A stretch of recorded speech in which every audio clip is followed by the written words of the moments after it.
So, good morning, everybody. Good morning. Good morning. You guys can hear me okay? Everything good? Y'all can hear me? Perfect. Well, y'all know how I do. I'm what you call one of these community teachers. I just like to get up in here and say what's up with y'all and see how we can be of service to you guys as we continue to move through this year. We know last year was a challenging for you all, and we want to make sure that we're still making sure you have the things you need to be successful. So as we're starting to think about this boot camp, and you're probably wondering why it came out so quickly, we knew we had to do something. We had to implement something, because as the weeks progress, you guys are going back to school. Some of you are going back onto your campuses, and we wanted to make sure that we exposed you to certain things before you hit your campuses again. For most of you who don't know me, or for those of you that don't know me, because I know most of the folks on this call, besides Micaiah and Kanai, I think you guys are new to me. But my name is Laureen. I go by Miss Laureen a lot of times. I have the pleasure of being the servant leader of Black Youth Leadership Project. I'm also what you call the chief advocate here at Black Youth Leadership Project. So if there's something that happens on your school campuses with your administrators, with your teachers, and they're not or they're not being fair to you, a lot of families and students contact us, and we go into the schools and see if we can mitigate the issue in the best interest of you guys, because we understand the disproportionate discipline numbers. We know that most often Black students are not treated like their counterparts. And so we are very, very intentional in the way in which we move about in the community. This is supposed to be the official welcome, so welcome. That's all I got. You guys all got the email with the schedule of what to look forward to? Do you guys hear echo or no? Okay, good. Because I can. Okay, so everything on here, all the sessions this year are 1 hour. Why are they 1 hour? Because we want to give you a lot of information, but don't want you sitting in front of the computer looking at the same person for more than an hour. We understand how your brains work. We understand. Look at this, Mariah, you sending me stuff. Um, um, we understand that you guys are probably all zoomed out, and I get that, but the fact of the matter is there's some information that you need, and we want to make sure that we condense it in a way that is fun for you, that is also educational, so that you don't miss out on anything that we have to offer. The disclaimer I will give you is, do not expect me to be like those folks in your classroom. I am not them. I am what you call a community teacher. A community teacher are individuals who typically live and work in the same undersourced urban neighborhoods and communities where students from diverse backgrounds live and go to school. In many cases, community teachers have a track record of successful work with children. Why am I not like those folks that you typically encounter on your campuses? One, they're learning how to interact with you. I don't need to learn how to interact with you for whatever reason. Maybe it's my God-given talent. I already know how to interact with you. The other thing is, I didn't necessarily have to go to school for the expertise I've amassed. Why is that? Because I have lived experience. I have shared experiences, and I have different things that I have gone through in my life that tells me what I have learned could be beneficial to you. Does that make sense? Y'all can nod your heads or give me a thumbs up, something that makes sense. Yes. Okay, perfect. Um, so I'm never going to talk to you like the teachers in the classroom. If you're ever in my company, you will see I am very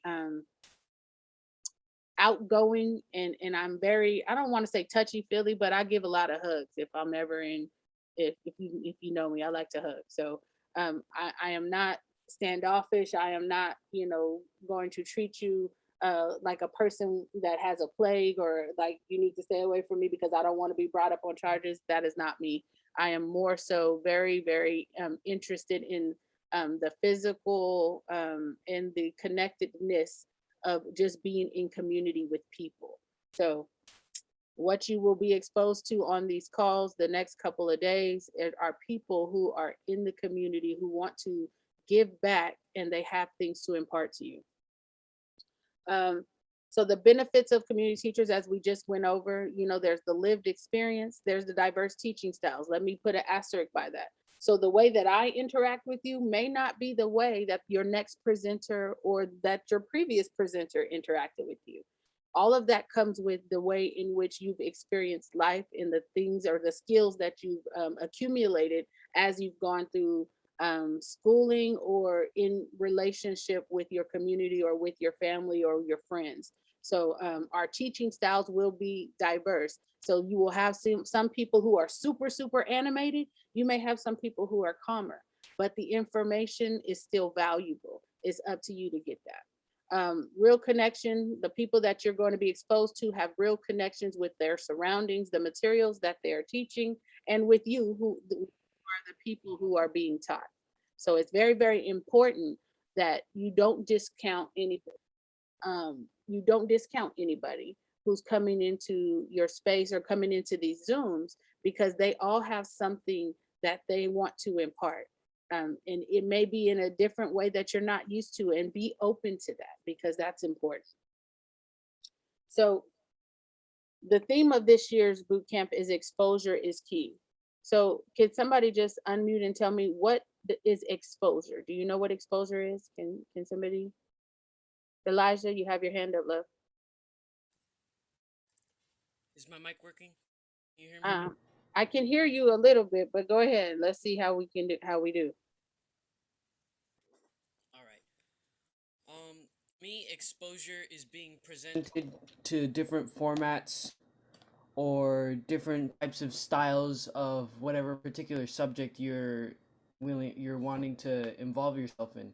Like if you're exposing yourself to more uh mathematical or more like really strict and written out forms of work, that's probably what you're gonna be more attuned to or more attracted to. If you're being brought up in a more artistic or creative, like thinking outside of the box type of mentality, then you're gonna probably lean towards more of that of a future career or future job experience. That you're gonna be more attuned to that type of Very good. And I think that you hit the nail on the head, because whatever you're exposed to, you can probably see yourself doing that, right? Or you can probably, because it's familiar to you, it's easier for you to maybe migrate into that. But the caveat is, just because you're exposed to it doesn't mean that's something that you're supposed to be doing for your career or your life, right? You may have other things that may jog your interest, and that's okay. So exposure, the definition that I found online, is the fact or condition of being affected by something or experiencing something.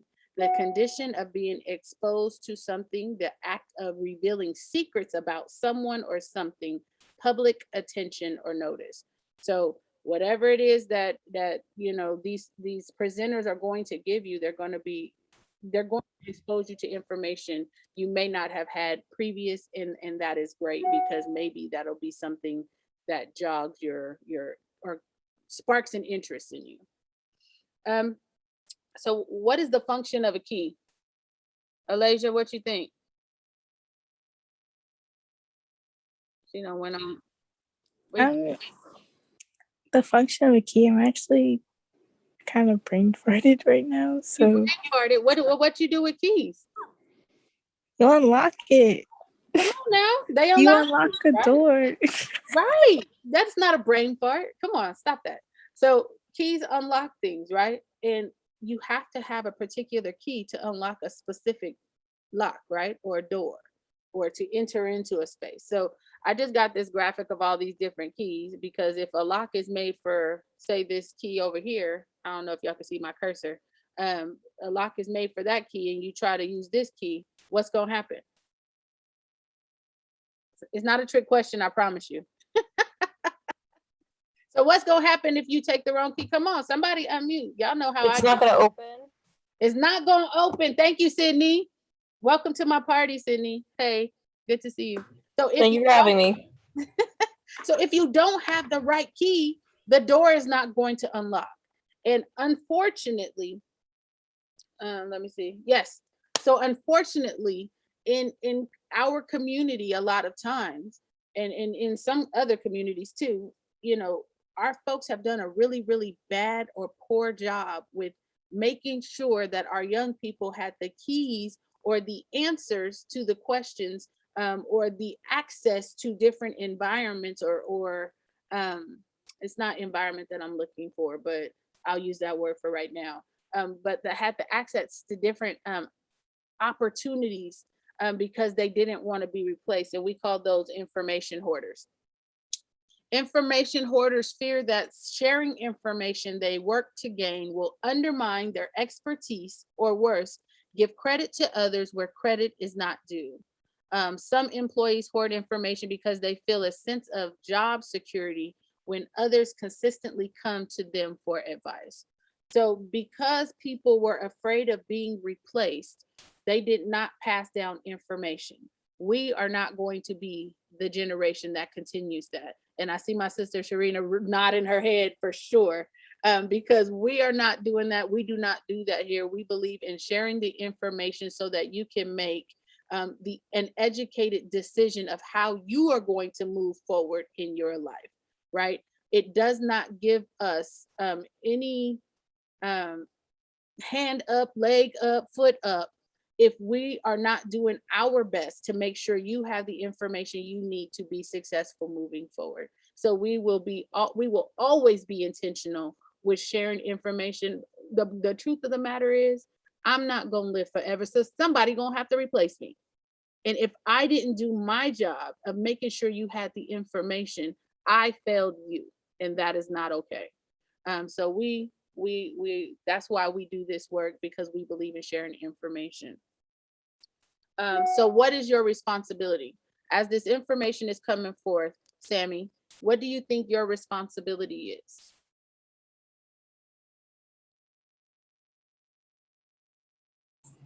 Um, my responsibility is when, when I'm an adult, I don't withhold information that has like our successes or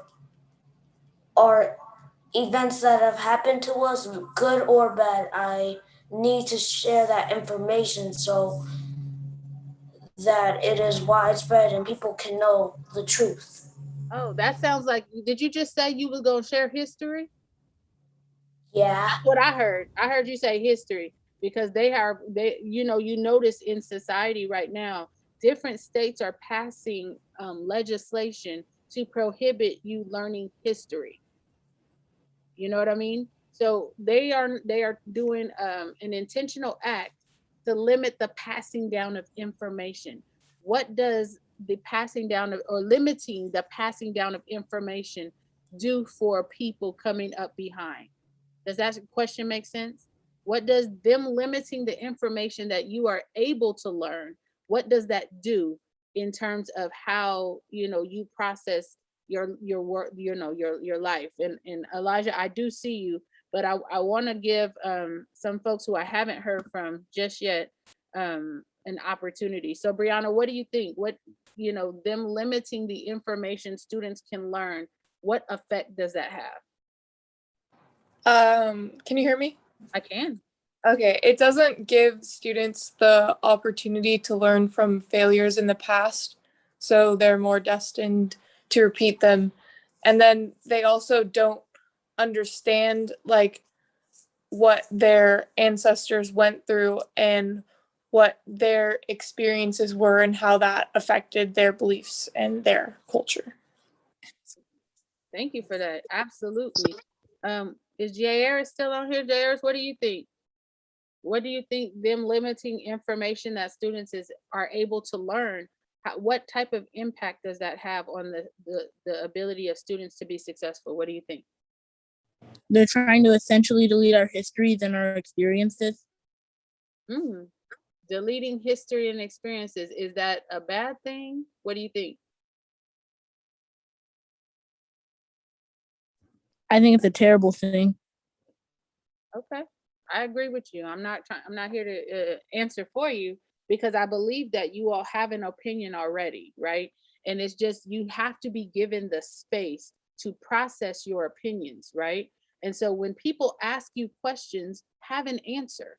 So Micaiah, is it a bad thing that people want to limit the information you are able to access? It's definitely a bad thing because it's part of our history and lying to us and telling us other things, or just not even telling us at all what our history is and what really happened is not okay, because how are we supposed to grow up knowing who we are? Let me ask you this. Is it the school or anybody else's responsibility to make sure they teach you accurate information? I feel like it is their responsibility to teach us accurate information, because there are teachers and we're supposed to, that's what we grow up on until we graduate high school. Our whole life is school, and they're supposed to be teaching us valuable and trustworthy information. So I feel like it definitely is our responsibility to be teaching us trustworthy information. And I agree. I agree. And I didn't ask that question as a trick question. I asked that question because there was a court case that happened, I want to say, in Michigan. And please don't fault me if I'm wrong, and I will find the article and I will correct myself if I'm wrong.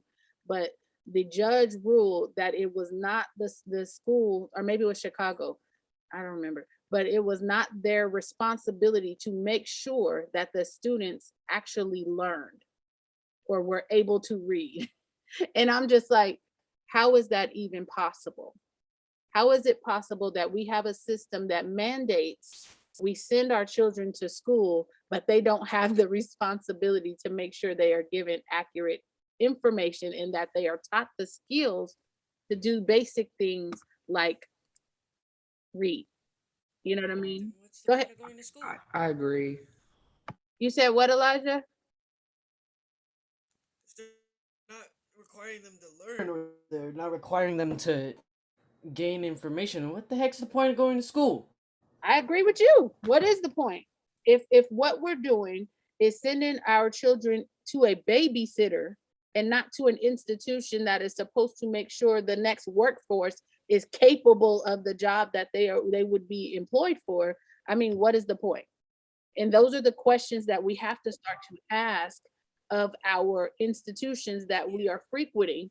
What is the point? Why are we doing this? And what benefit of it is it going to have for me? Right. And so I think that those are the type of things that I like want you you said, it's guys. just basically sending your kids to. My bad. Go ahead. No. Your microphone was low and then it got higher. So what were you saying? Oh, um, I was gonna say then, yeah, it's like basically sending your kids to a babysitter. Yep. And it's a lot cheaper to send your just hire a babysitter than, because they're not gonna teach your kids, and if the school isn't, then hire a babysitter. I agree with you. What is the point? And these are the questions that you all have to start asking those who are in charge of this system. If you are, whatever institution you're in, because I don't want to make any generalizations, but you have to start asking the questions. If I'm not being taught accurate information, if I'm not retaining or learning or developing skills, what is the purpose of me being in said institution? And those are questions that absolutely you should be asking, because you guys, as you're getting older, Sammy, I see your hand. What's up?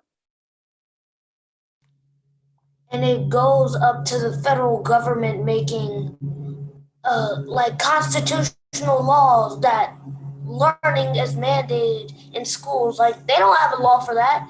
They don't have a law that learning in a place where you're supposed to learn that valuable information in life.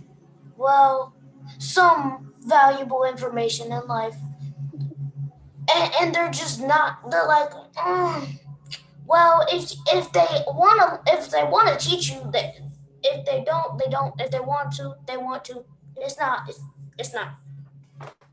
Who said it's my fault? Who Right. said it's my responsibility to make sure the teachers are supposed to teach the students? You're right. What? That's their job, right? That's supposed to be their job. Their job is they're supposed to impart information. The problem is when we continue to look at statistics and things coming out of the schools, there still seems to be what they refer to as the achievement gap. I don't know any other industry that does not fire people when they are horrible at their job. I don't know any other industry that allows people to continue this same trajectory, it not getting any better. They don't see any different results. Matter of fact, the numbers are getting worse and they are still employed. Like, I don't know any other industry. So we have to start putting pressure on the folks in this system. Elijah, you had your hand up again.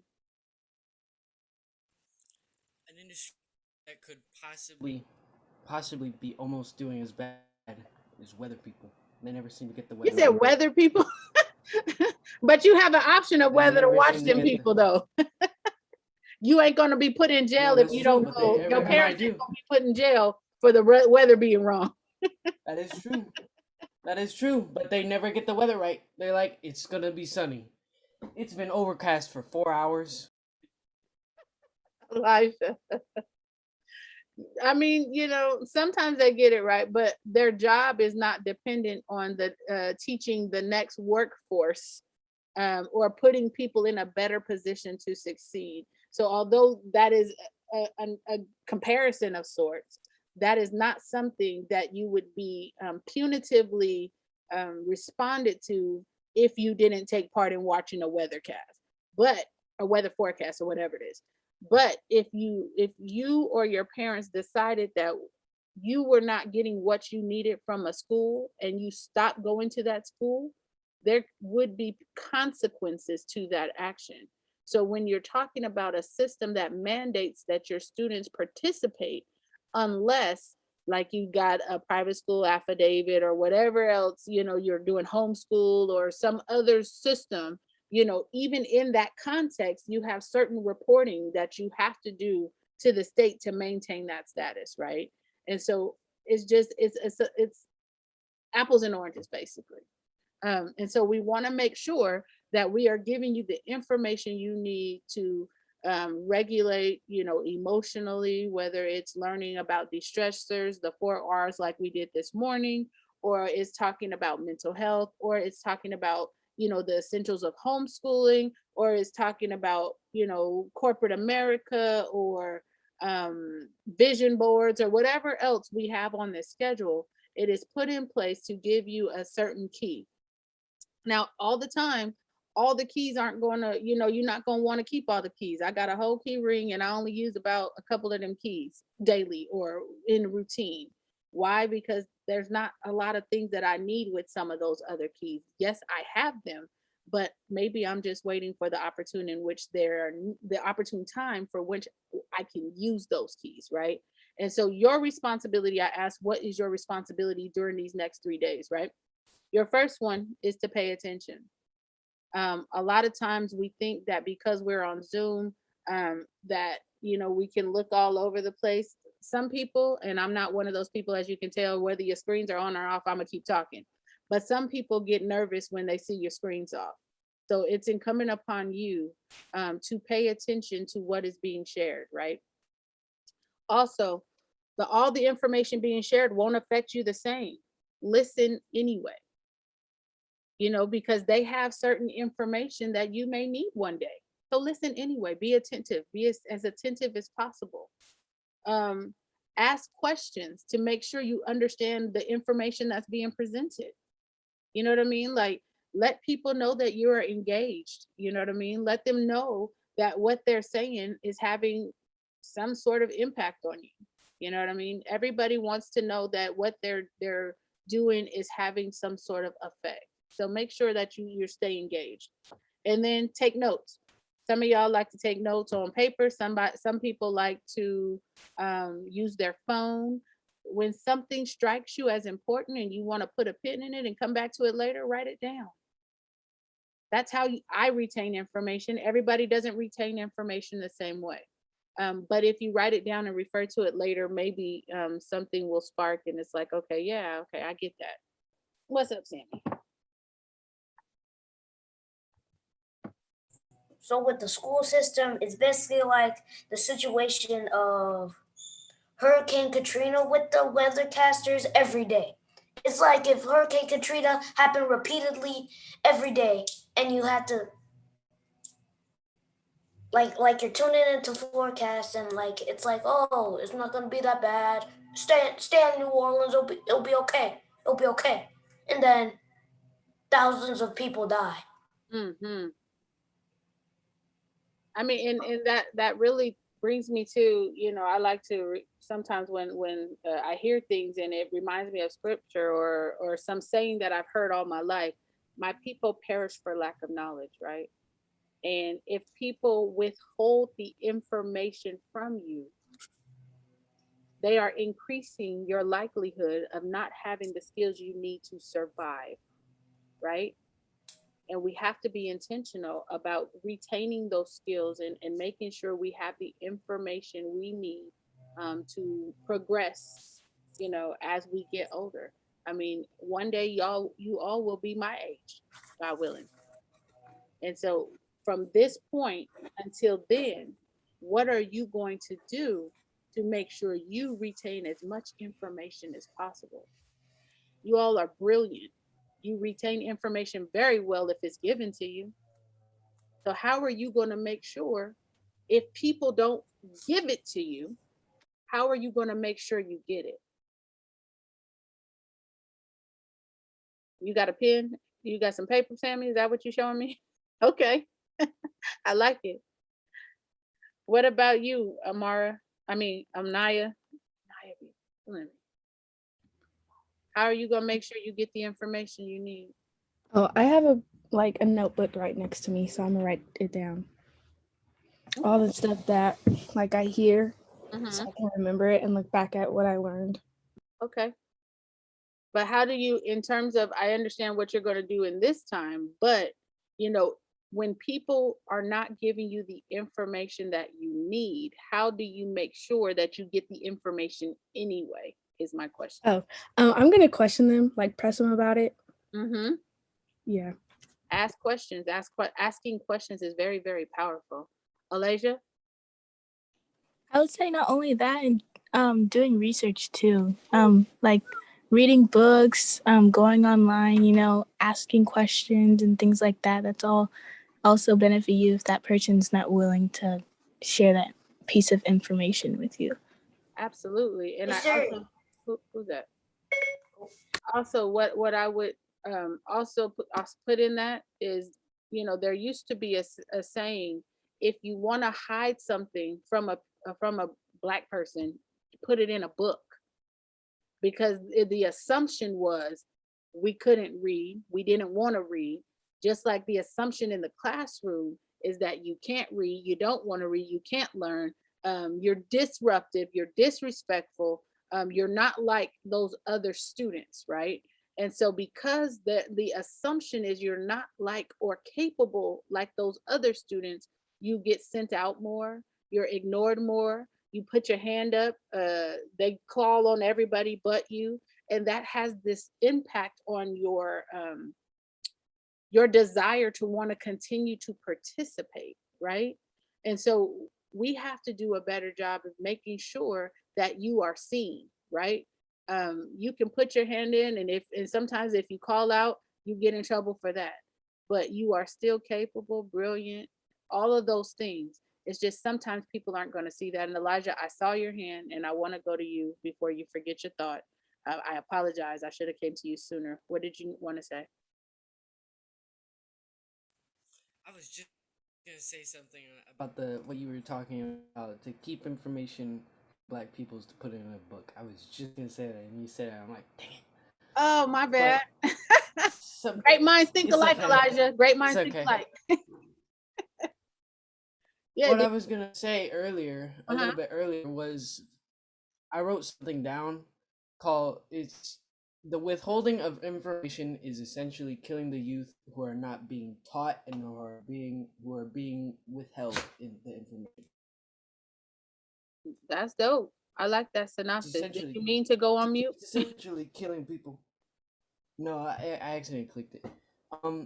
It's essentially killing young peoples who are trying to learn in the higher ups or the elders who are trying to withhold the information. Whenever they withhold it, then the youth cannot achieve greater feats because they don't know what to do, and they're Mhm. bound to make more mistakes and just drag themselves farther back than if they had that information and they're like, okay, we can't do this, we probably shouldn't do this, we should probably do that, so we can achieve greater feats, go farther. Yeah, and I think that the other part to that, the thing that I think you left out is, if they would have shared the information in the first place, you wouldn't have to go through the struggles they went through to get it. You know what I mean? Like, we can save so much time and energy if we just share the information. But again, Yeah, people didn't want to be replaced because there was this thing where, you guys ever heard of like quota hires or affirmative action, right?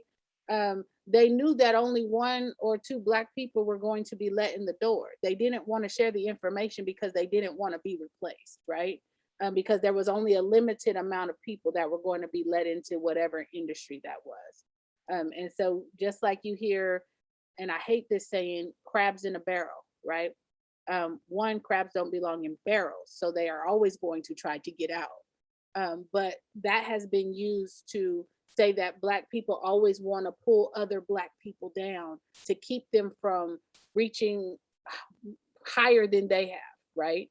And it's done us such a disservice when we don't continue to make sure that our children have the information to survive, right?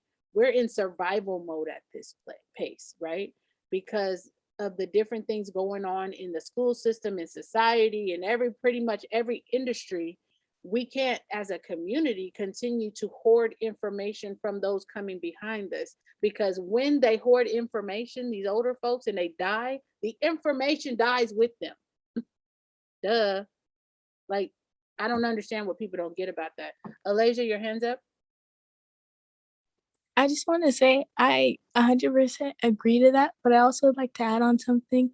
Um, Another factor that like is a problem is that when you're trying to educate like the Black community and things, some people aren't willing to receive like that information, or aren't really willing to be educated. Rather, it's like, oh, I don't want to do it, or it's like my feelings are hurt, I need to take a break, or it's something. But the question is, how do you give those people that information that they need to survive, who aren't willing to receive it? Well, I have a couple things to say about that. One, what is it that they are, or that you're trying to teach, right? And how are you trying to teach it? You don't know what their experience was with the education system. You don't know what their experiences were with other people who look like them. And so, a lot of times when they've been hurt, discouraged, angered by certain things or people, it's harder to get the information across to them, right? And so, you got to keep telling them anyway. Eventually, when they know that you are about that life, that you're not going to be like those other people who took advantage or harmed them in some way, a lot of times they will let that guard down. But you have to take into account everybody's experience is not like yours, right? Everybody's pains, like some people carry trauma, some people don't release trauma. And so it's harder when you remind them of somebody that hurt them. It's harder to really gain their trust enough for them to speak to you. And so you have to just be patient with people. You have to be compassionate with people. You always have to do your best to make sure they know that they are loved, cared for, that you are just sharing information because you want them to be successful. And that's how we will impact our community, one person at a time. Um, you know, as we continue to have things like this, of course I would love to see hundreds of people on a Zoom talking about this stuff, but we can't be discouraged by small numbers. Everybody's not going to come out for your message until somebody who they feel has clout or was that influence. They're not going to come out until that person puts their stamp of approval on it. You have to do the work anyway because the work needs to be done. So don't worry about how they may be receiving it or not receiving it. Just say, keep the message going. because the message needs to be shared regardless of how people respond to it. As schools start to reopen, as you're, going, and I don't know if another shutdown is looming. I'm hearing whispers of that. Making sure that you guys stay connected to people who are going to feed you, not just not food, but mentally, who are going to continue to pour into your lives, because things, may get worse before they get better. And how are we going to, as a community of individuals, how are we going to make sure that we stay connected so that we can do our very, very best to serve you, as we continue to move forward? Zach, did you have your hand up, or was you stretching? What you doing with your hand? I have my hand up. Oh, okay, perfect. What's up? So I just find it kind of ironic how they said the school is not responsible for Let me find that article so I could read it to you. Let me see. But go ahead. I'm sorry, I didn't mean to cut you off, but I want to make sure. the school's not responsible for teaching them the right information, which but like the schools are like always, well, at least from my experience, schools like always pressing you to learn, pay attention, have integrity and everything, but Okay.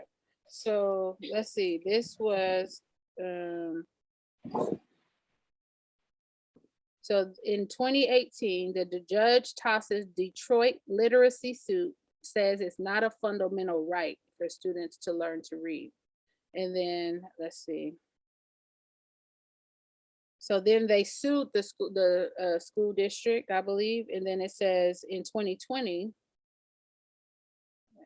updated, it says a major ruling in a lawsuit involving the Detroit Public Schools comes at a time when school shutdowns are expected to affect poor children adversely. And it says the state of Michigan, let's see, this U.S. Court of Appeals for the Sixth Circuit ruled last week that the state of Michigan had been so negligent toward the educational needs of Detroit students that children had been deprived of access to literacy. Like, how did that even happen? The foundational skill that allows Americans to function as citizens in violation of the 14th Amendment. Let me see if I could. Just because it's permissible does not mean it's morally right or lawful. You know what I mean? And people will continue to, put laws out there that adversely affect people. And a lot of times we have to come back, just like they did that with Jim Crow laws, black codes. All of those things were legal, but they were not morally right, right? And so we have to understand that just because somebody isn't giving us something does not mean that we should not be looking for it elsewhere. If there are resources you want, there are things you want to learn about, people you want access or exposure to, please, please, please let us know. We will go find the people and bring them to you. And we're going to be hosting a lot of those type of calls after this boot camp with industries that you are interested in. We don't just want to give you a cookie cutter like history class in school. No, no, no, no, no. We want you to have firsthand access to people living in the moment.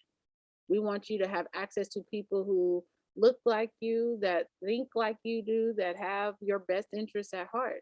So if there are industries you are interested in, please let us know and let us go find those people and bring them to you. Janice, what do you think?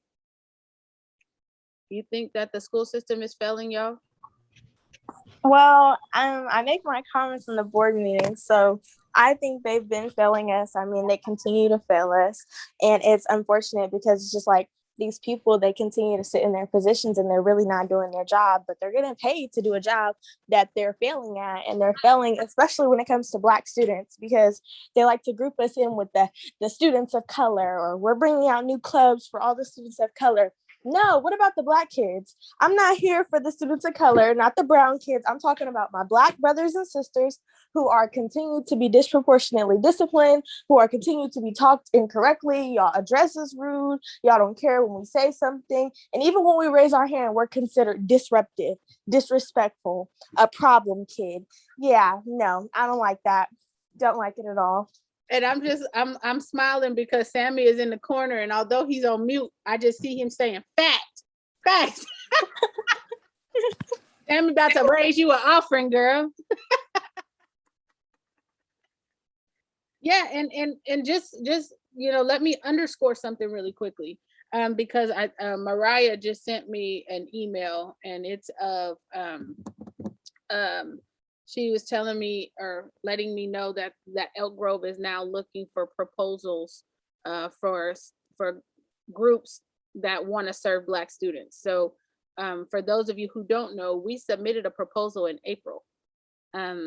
We have been involved in a game, and this is how, when I'm telling you that laws and policies and procedures are enacted to stop progress, instead of them accepting the proposal, basically what they've done is use our proposal to create an RFP, and now have opened that up to kind of restart the clock, have opened it up for applications from everybody.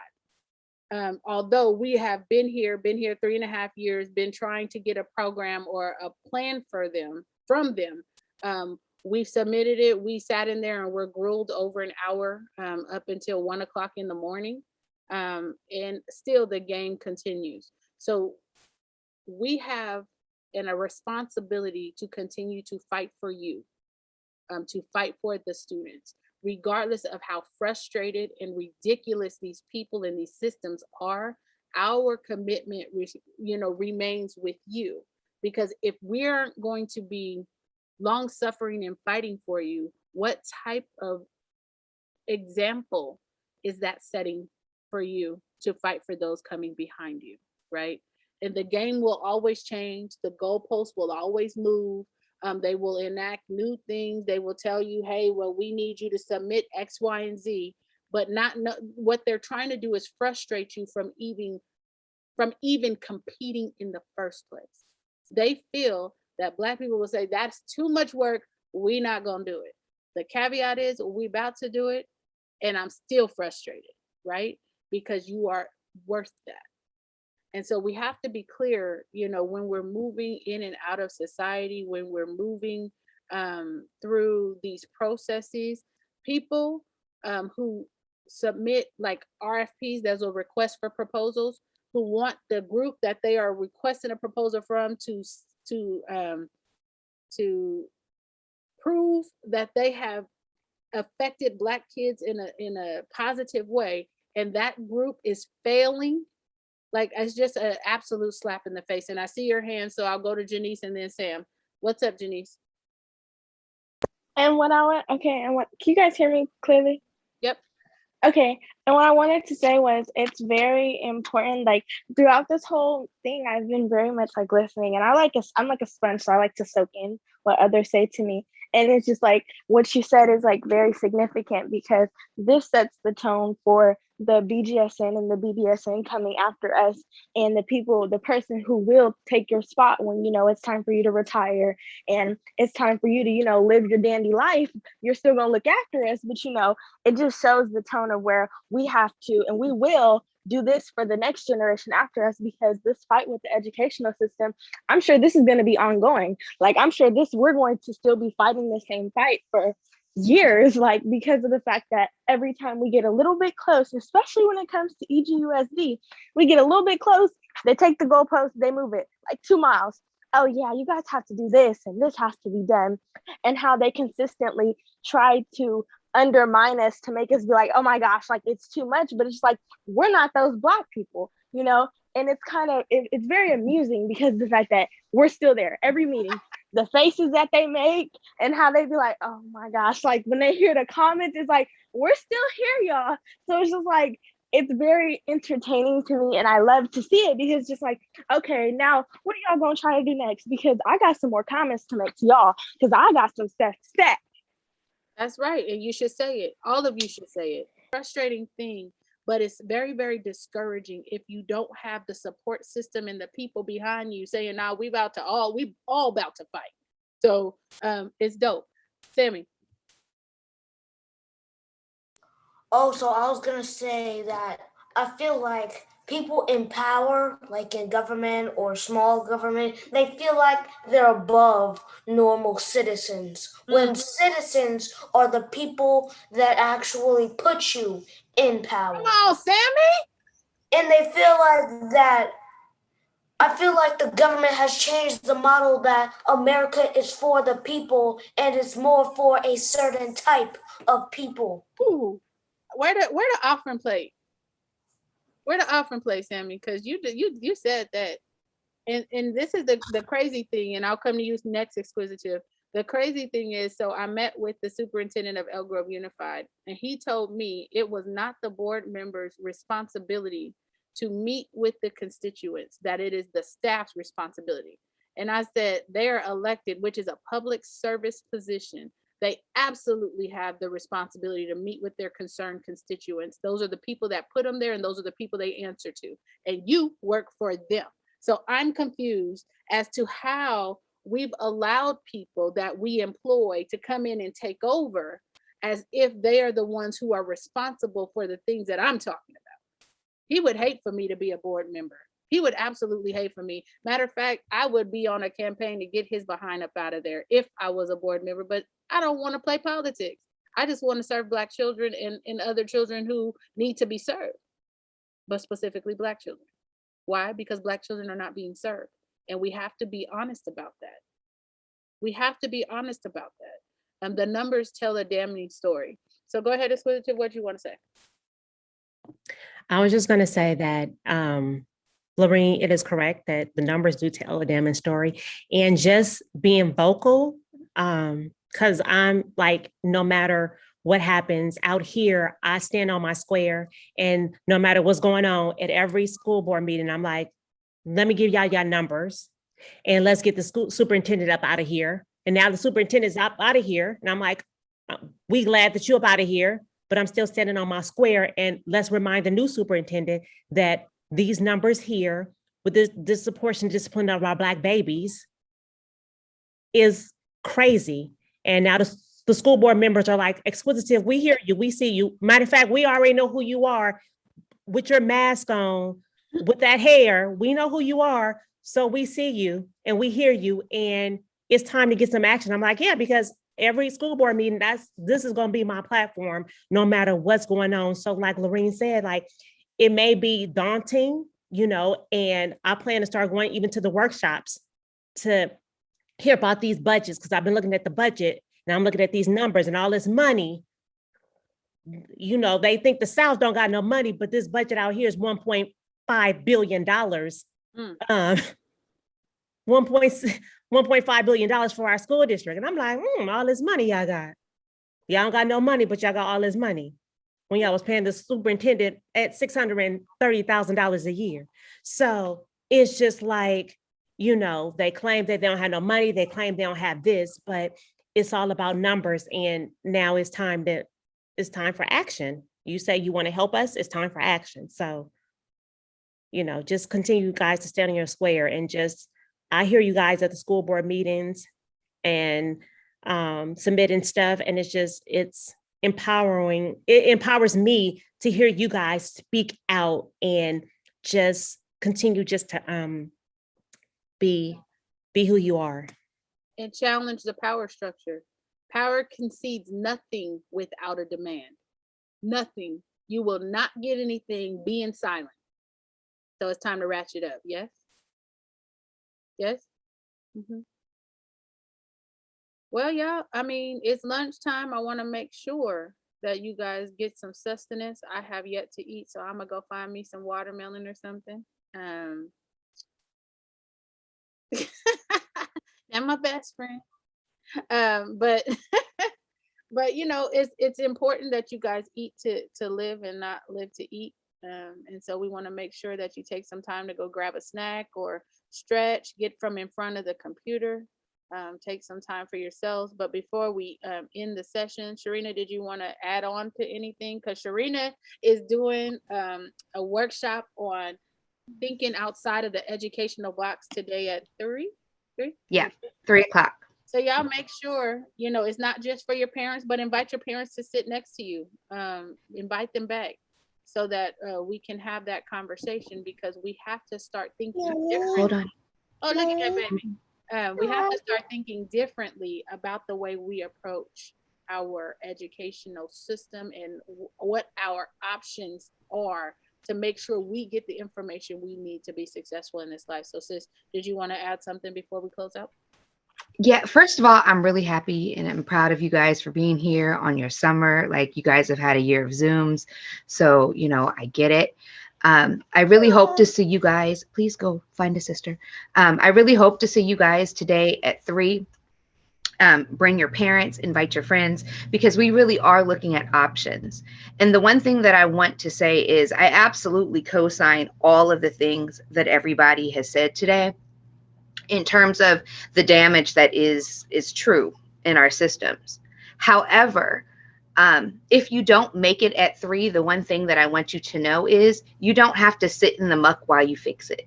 Come on. Okay. You, like, if you're a parent listening, your child doesn't have to be in the mess for you to fix the mess, because my job is to take my child out of trauma and raise them to be adults who don't have to recover from their education and who don't have to recover from their childhood. So sometimes we got to work both ways. And, every third Saturday for the last, 3 years now, we have had GOAT, BYLP GOAT. It's been a minute. Y'all got to chime in. Like, people aren't chiming in, but then they're in my inbox like, help me. And I want to help y'all, but I got a job and 6 kids. So I'm holding space for y'all on the third Saturdays. And I would really, I want to see you guys there. I hope to see you guys this afternoon. Write down all your questions about homeschool, alternative education, unschooling, working in the district, working outside. Like, write them down as you think about them through the day so you don't forget them. Because what I have to say today is not scripted, and it's based on what y'all need and what y'all ask for. So I'm really just here to serve today. Community teacher, see how that goes? I try. I try. So y'all have a good lunch. Yes. And for those who don't know, GOAT is Goals, Organization, Applications, and Transcripts. That is on BYLP's website. Miss Sharina and Michaela run that. They have been very, very successful getting you all to the next level. Every single one of our graduates in the last 3 years has gone on to college, and 98% of them have gone on to schools that we would consider top tier, whether PWIs or whether HBCUs. We have kids at Berkeley, UC Santa Cruz, Hampton, Howard, Spelman, you name it, we've done it. So it's the time to chime in, and, especially if you're a rising senior this year or a junior, but even younger, chime in and get ready, because the more you do in advance, the more we're done on the back end. If you are a parent who is like, listen, I want to, go back to school, I want to re-educate, these lessons are applicable. If you're going to grad school, these lessons are applicable. So I would love to have you go ahead and chime in, and it's completely free.